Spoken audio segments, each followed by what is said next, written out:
Hey, Nilukshi, how are you? I'm good, thanks. How are you, Laura? Good, good. How's the baby? Sleep? she's she's good. She's quiet right now, so I'm excited to be a part of this lovely event and have a chat with you. Yeah, same. This is going to be really a really good conversation. Like I said, I can't believe how good you look and how refreshed you are with a brand new baby. So, cheers to you. I'm positive I Thank did you. not look like that when I from maternity leave. So I hope Thank you. you're being and everybody's good. Yeah, Um, so far so good. Thank you. so first of all, let me start by saying congratulations for being named Brand Innovators 2021 Women to Watch. What does that mean? Like, what does that mean to you when Thank you get you. an award like that or a nominee? I think first of all, I love this community. I've had the privilege to be a part of it from a panelist perspective, as well as an attendee joining various different events and conferences and talks. And I think for me, what's really great about a platform like this is the ability to bring people together from all facets of the marketing digital world, and also to be recognized as a leader in the space.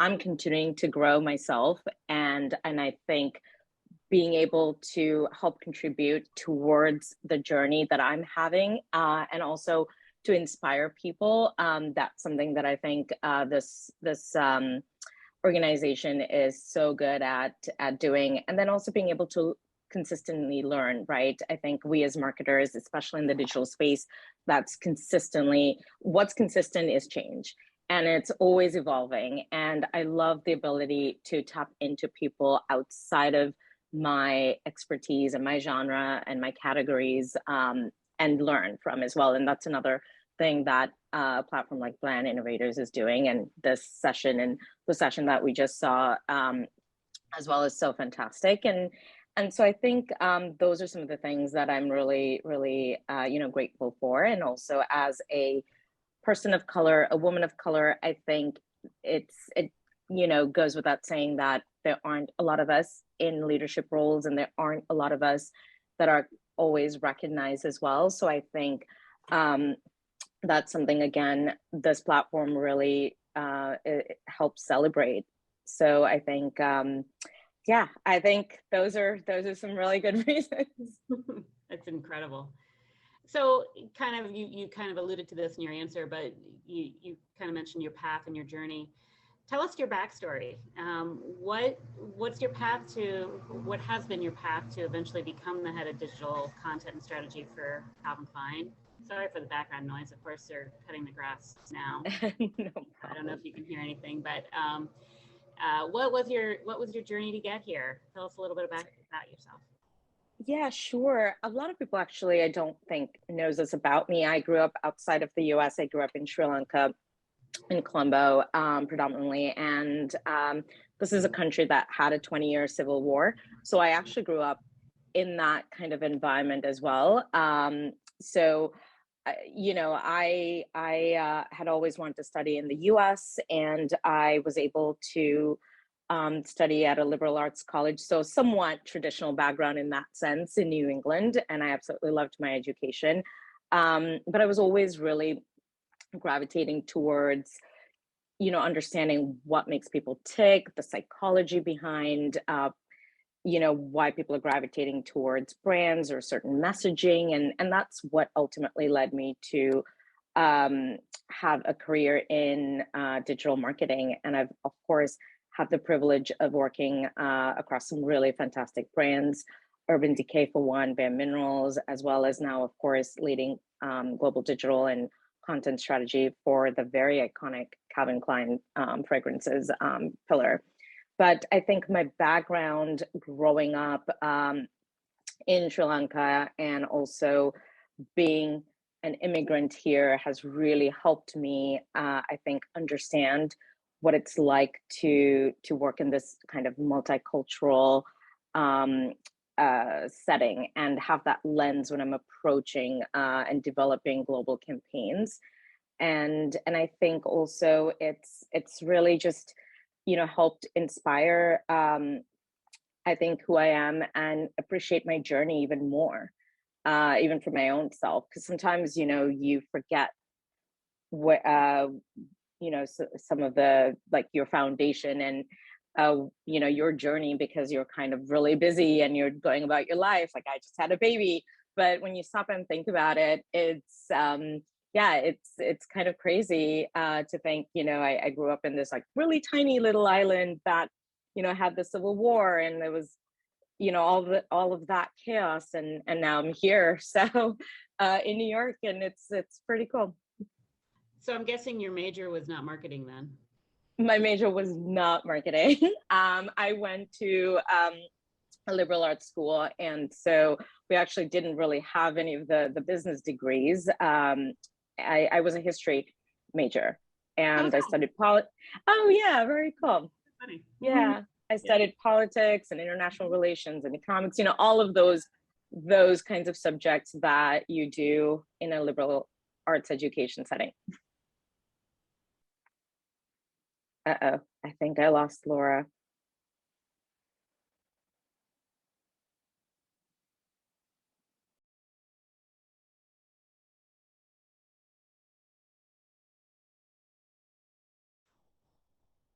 All right, I'm back.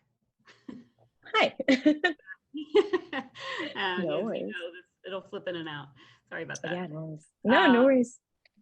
I do think that there's something to be said for the liberal arts degrees in being in a position of leadership, because I think that there's something that we learn there that's just sort of bigger than the problem or bigger than the role. So I find that just a fascinating, unique step in the process. Very cool. Thanks. Yeah, I would have to agree. Really great foundation. Okay, so moving on to the topic of sustainability, you know, that's a really broad topic. It can cover everything from packaging to ingredients to emissions. So first, wearing the Coty hat, which is obviously the parent company of your product, how does your organization tackle sustainability, and how do you, as part of Coty, prioritize where to take action? Yeah, of course.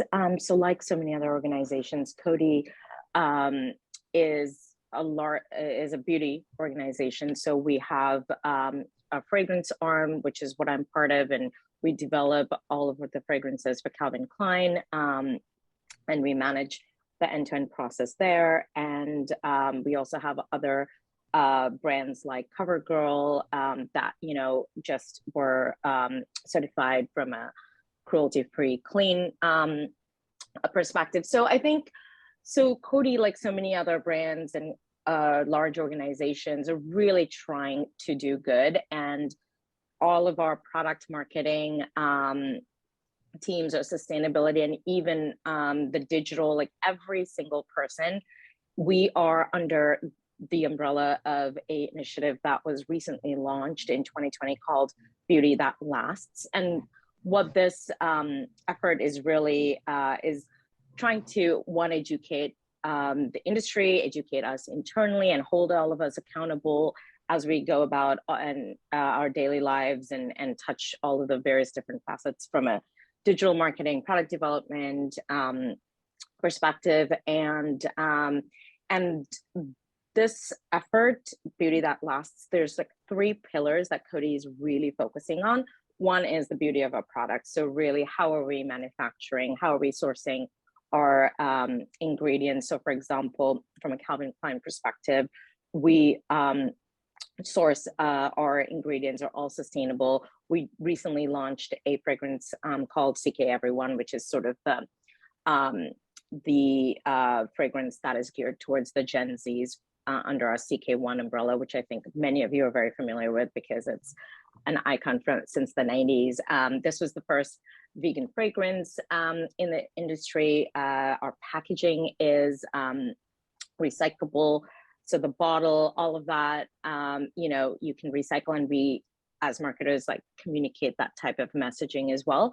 So those are ways that we're really looking to help contribute and really support sustainability. The other piece of this is the beauty of a planet. So how do we give back? How do we source these ingredients and give back to the communities? And then the beauty of our people, which is really all of the new DE&I efforts that Coty as an organization is launching and really pledging towards developing and building towards. And so for one, from a fragrance perspective, for example, one pledge is how can we use ethanol sourced from carbon capture? And that's something that we're pledging towards using up until like 2023. So those are some of the ways that Coty is really trying to push this initiative. And those are sort of the big three pillars. The corporation is really holding all of us accountable, and we have a lot of internal checklists and as well. So you build your priorities around those three pillars and then take it into how fragrances fit into that. Exactly. Cool. And how does inclusivity fit on your team? Where does that fall? So that's a big word. And I think, and I look at it in a couple of different ways specifically, right? I mean, inclusivity is also, in all senses of the word, like, how are you looking to build a team that's a little bit different from you? Whether it's, diversity of thought, whether it's, did I lose Laura? I might have lost Laura, but I will keep speaking until she's back. So it's about, developing people and bringing people onto your team that have a different background, that are from a cultural perspective, education perspective. And that's how I look at building and developing a team as well, because that's when you can do some of the best work. Digital is a really creative, way of thinking, right? And we're always trying to develop new ideas. And so you want someone on your team that can challenge you, that solve problems differently than you.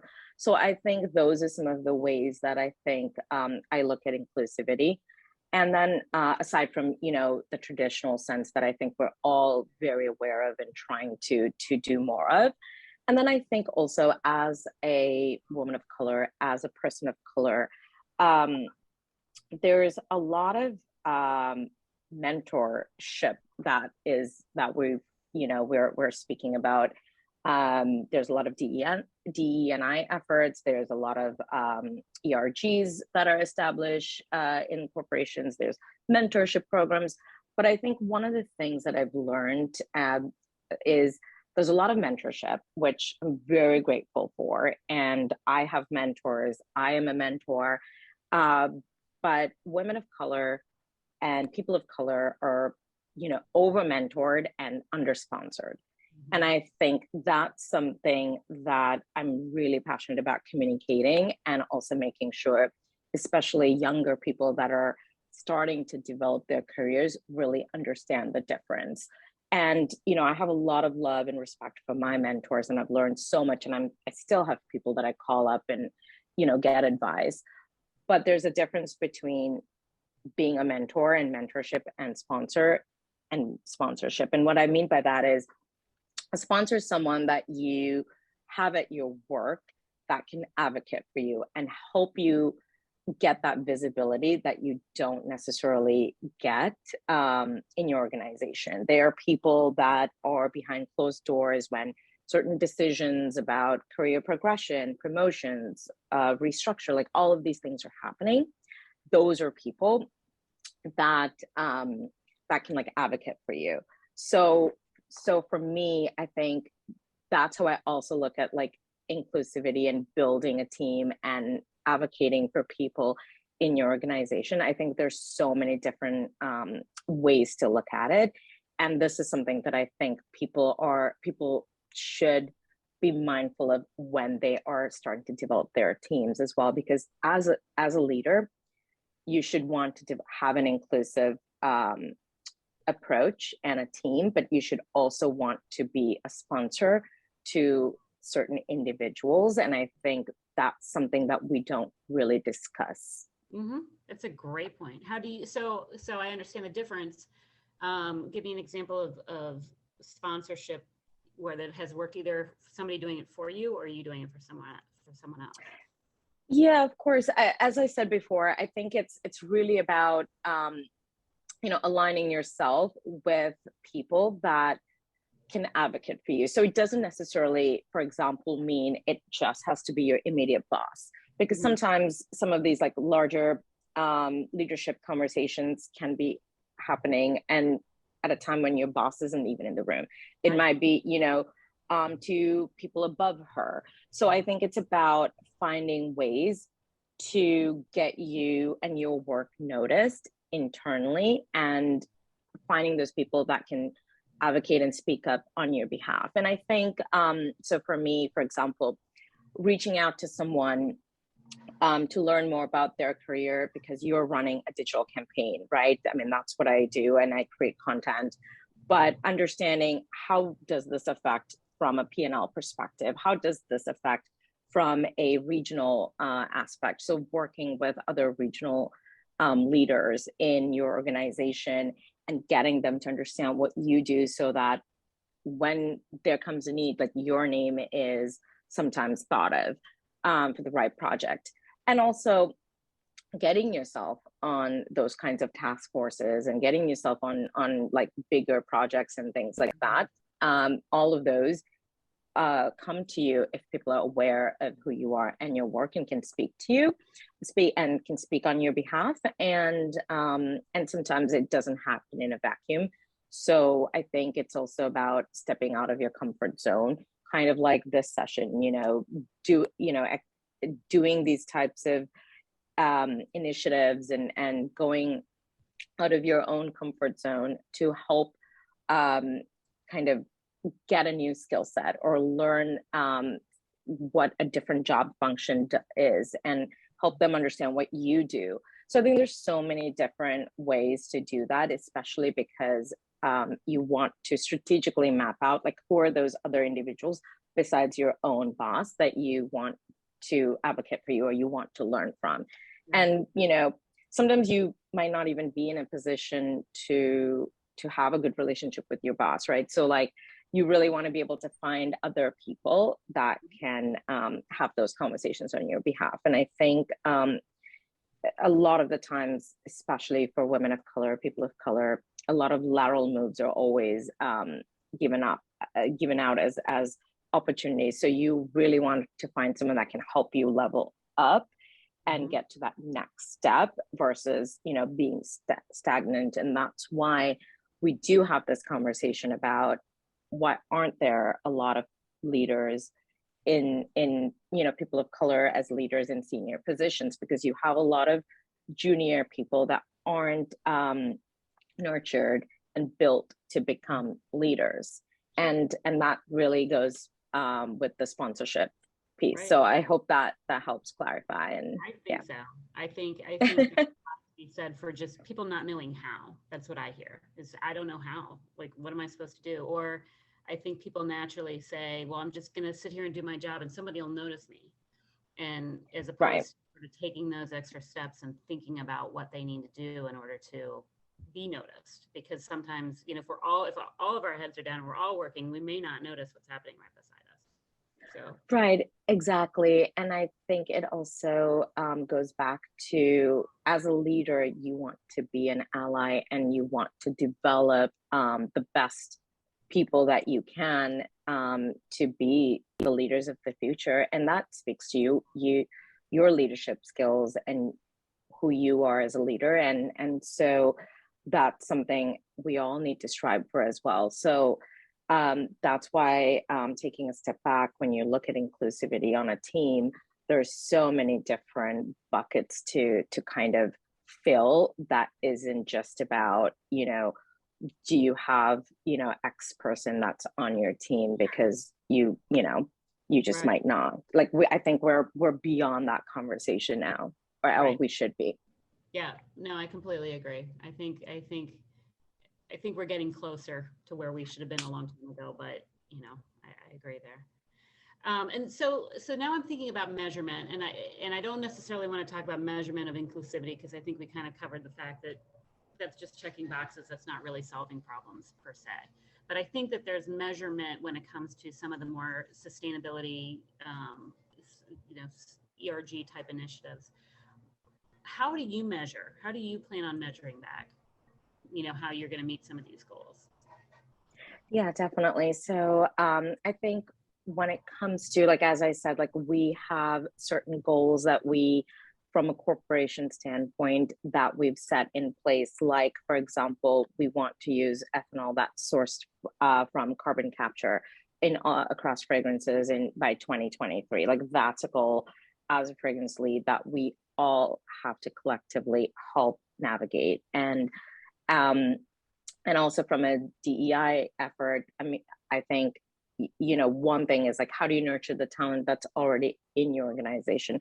How do you fill the gaps with people that have the skill set, and bring new people on board and kind of help, again, build that sort of holistic team that you might not necessarily have had. And also partaking in all of these initiatives, right? Like, we as employees have a responsibility also to have these conversations, to help develop these initiatives that have been set in place and help grow those, because it's not just the responsibility of the person that started this initiative or your HR team or what have you. Like, you as an employee you have the responsibility to build a culture that you would like for yourself as an employee, because we all go to work and spend so much time there.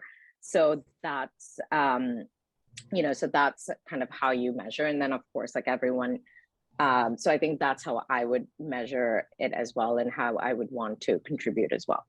Gotcha. All right, let's pivot to Gen Z and Millennial. I heard them talk about that on the other session too. I just find that segment is such a unique group. They've really changed some things. So my first question is, what do you think of when you hear the name?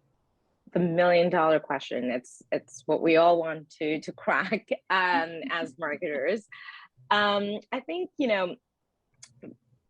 this is a very unique group of individuals, and that's exactly what it is, right? It's about individuality. That's a lot of what the Gen Zers are navigating towards. It's about brands having causes and being really open and vocal, and showing their responsibility and not just participation. And I think those are things that Gen Z cares about so much. They're also a group that I think really is looking for omni-channel shopping experience. Like, no longer are we really going through the funnel, if you will, like that purchase funnel. And so I think that's why we're all, as marketers, we're all really curious about different, reaching them in different ways and testing out different tactics. Like we just heard about the metaverse in the earlier session, and that's something we're all gravitating towards and trying to experiment and test and learn. We've all looked at how do we authentically partake in some of these initiatives and cultural moments that Gen Z cares about, and how are we doing good and communicating that out in a way that makes sense for this generation. It's also about being a brand that matters at the right time, because we know loyalty is not really a huge focus for this demographic. And so how are you going to communicate and be present during these moments, more or less these micro moments, if you will, that matter to this community? And we've seen that in sort of the brands that have succeeded on TikTok, for example, and they've completely been able to transform the way they communicate and the way they I think help kind of convert consumers just because of how they've been able to engage with the Gen Zs. And those are some of the things that we are also trying and testing and learning with, even on the Calvin side. I mean, we're a huge, iconic brand, but we were one of the first brands, one of the first luxe beauty brands to test on Twitch and really lean into the gaming culture. That's how we launched one of our newest fragrances called Calvin Klein Defy. As I said before, we launched a fragrance that's sustainable and vegan, that's really geared towards the Gen Z demographic, with CK Everyone and all of the creators and personalities that we partnered with, really spoke to those kinds of brand codes and had those authentic messages that helped to resonate with this community. So it's about creating these experiences and communicating in it in a way, and really, as I said, not just commenting, but really sort of, walking the walk. Like, we developed brand new products, like we developed a fragrance that really helped kind of sell this narrative that we so believe in. And I think and I think that's how you communicate and you help be a part of this iconic generation's lives. And I think those are the brands and products that are succeeding. Yeah. I think that it's fascinating. I have 3 kids that fit into the Gen Z space, and that's right. I'll get a Christmas present. I get a Christmas present, and all she did was go on TikTok and buy all the beauty products that were recommended and put them in a box. And that was a Christmas present, right? Of this is the best for this. This is the best for this. This is the best for this. And it was all compiled from. I know. I think we lost Laura again.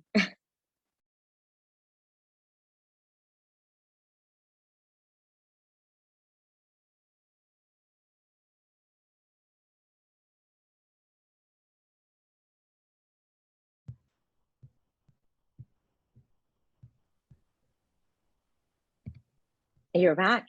There we go. No worries. I heard about some Christmas presents and I wanted to know what they were. Sorry about that. No, I was saying that she bundled up Christmas presents. She bundled up products from TikTok that, and put them in a box and created a Christmas present out of it, which I think is a fascinating way to shop, right? Is just the best of TikTok all in one like beauty package that she concocted together. So it's just a different way.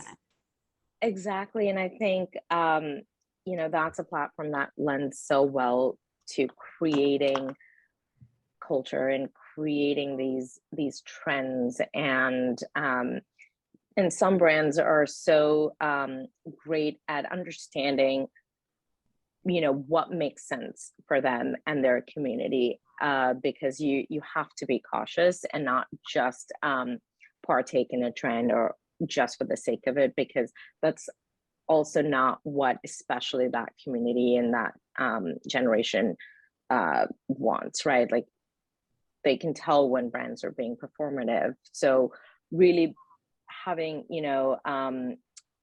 that sort of creativity, but also with caution, that so that you kind of marry that and it makes sense for your brand. And I think those are the brands that tend to do well. So, and I think that's probably what ended up in your Christmas present. Right, is what bubbles to the top. Yeah. So do you use things like Google Trends and some of the search habits that your buyers, you can see where, Google searches up on animal products and safety and all of those trends. Do you leverage that when you're making some decisions? Yeah, absolutely. I think, beauty is probably one of the categories that is very trend focused, right? From a product development perspective as well. And not just in your brand messaging, but your product itself is developed through like looking at various different trends on a global scale. And it it goes, hand in hand with then how do you develop that messaging and like what are people talking about and what tends to resonate best. And then also who do you partner with, like from a creator perspective as well, and various other talent. And even down to some of the tactical things, right? Like we send product mailers, for example, and how do you make those sustainable and live our brand values as well. So like creating those kinds of moments that help sort of really push that narrative further, and really embody what your brand DNA is and what you really are sort of, saying that you stand for as a brand. And that's really what I meant by like walking the walk. So like being able to like really back it up with various different experiences that we're creating that again align with your brand values and make sense for you as a brand. I mean, I would love to like also know from you, like how do you because you work across all of CPG, so like how do you pick those trending moments that make sense for the various brands that you speak with, and how you support. Oh my gosh, such a big question. And and it's a broad question. Hopefully my Wi-Fi will be strong enough to let me answer. But we look at it two ways. Google does this really cool thing we think about. It's called 10x thinking. So we're not trying to solve something by 5% or 10% or even 20%. We shoot for the moon. And we have so much fun with our CPG customers in particular who are willing to do that, who are saying, I don't want to just do a little bit. I want to like literally change the planet. I want to make a really big impact.